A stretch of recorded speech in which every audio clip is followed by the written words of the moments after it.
Se a gente for olhar para a história das pandemias no mundo, as pandemias sempre marcaram pontos de inflexão relevantes.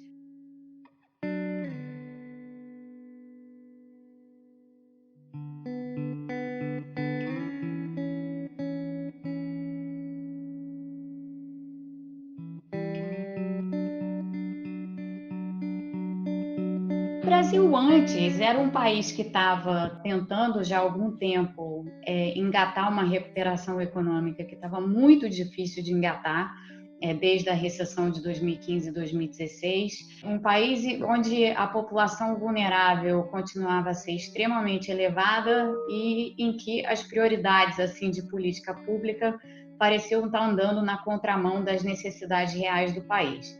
Era uma situação um pouco desalentadora, num certo sentido, e havia assim a sensação de que a gente ia ter que atravessar esse calvário ainda por um tempo, mas sem muita ideia assim do que podia vir em termos de mudança, se é que havia qualquer tipo de mudança no horizonte. E aí, de repente, isso mudou completamente, né, com a epidemia.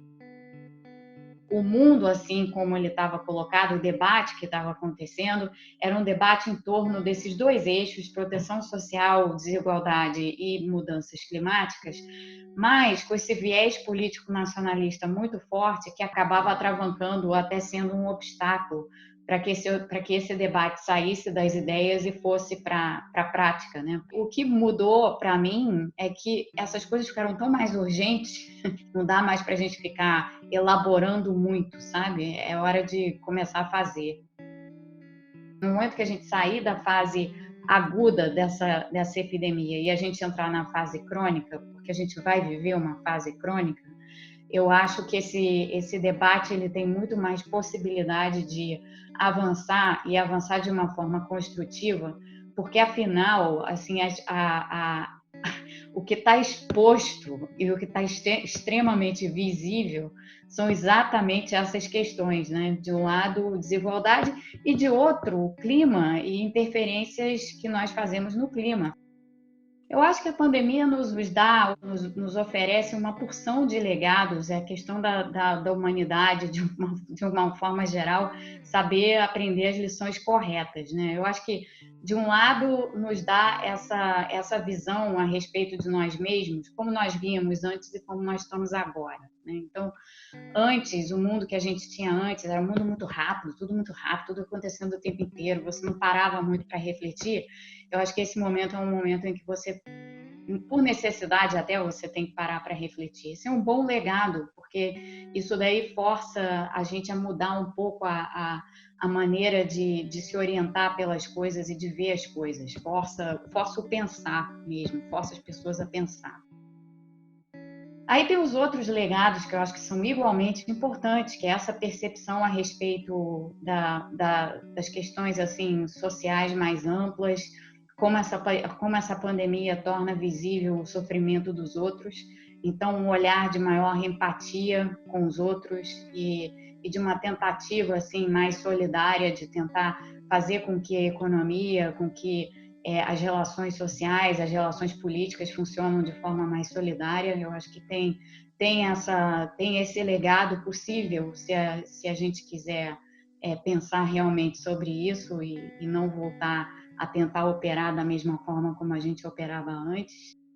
De certa maneira, a gente está vendo que essa parada súbita, assim, de meio que de rearrumação e de, opa, vamos ver como é que as coisas se rearranjam, força a gente a deixar de fazer coisas que estavam tendo um impacto muito severo, como a gente sabe, sobre a natureza. Então, a parada súbita da economia, por exemplo, já reduziu enormemente as emissões de carbono em toda parte. A gente já tem dados para isso, a gente observa isso, a gente vê até pelas imagens em satélite. Isso é bom, né? Eu digo tudo isso, mas ao mesmo tempo guardo em mim um certo ceticismo, né? Porque eu acho que a gente aprende algumas coisas, mas acaba deixando de lado outras, e no meio do caminho há circunstâncias de curto prazo que se impõem e às vezes nos desvirtuam. Eu acho que no mundo político isso fica muito claro, né? Onde as visões são muito mais de curto prazo do que de longo prazo.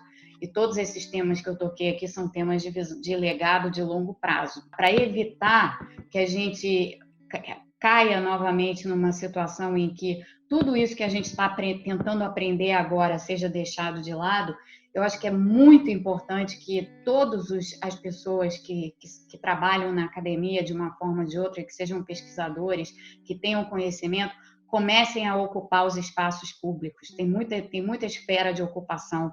Tem as mídias sociais, tem vídeos no YouTube, enfim, para quem não tem espaço em jornal, o espaço para ocupação é grande. Quanto mais intelectuais, mais acadêmicos, mais professores universitários devem ocupar esse espaço e devem fazer chegar ao público geral um conhecimento acessível, para que as pessoas tenham, de fato, a capacidade de analisar por si o tipo de legado que elas querem e que elas, portanto, vão lutar por esse legado nas urnas, quando forem votar em eleições para os políticos que então tomarão as decisões de política pública.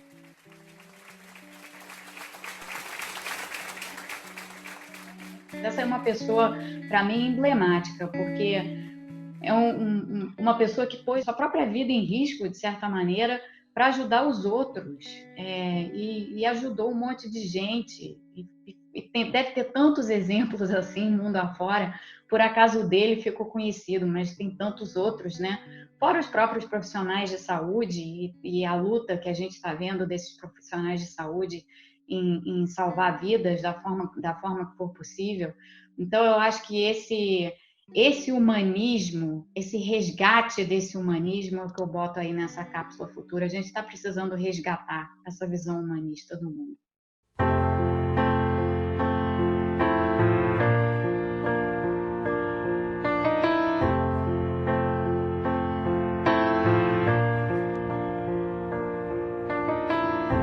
Imagine there's no heaven. It's easy if you try. No hell below us. Above us on the sky. Imagine all the people living for today.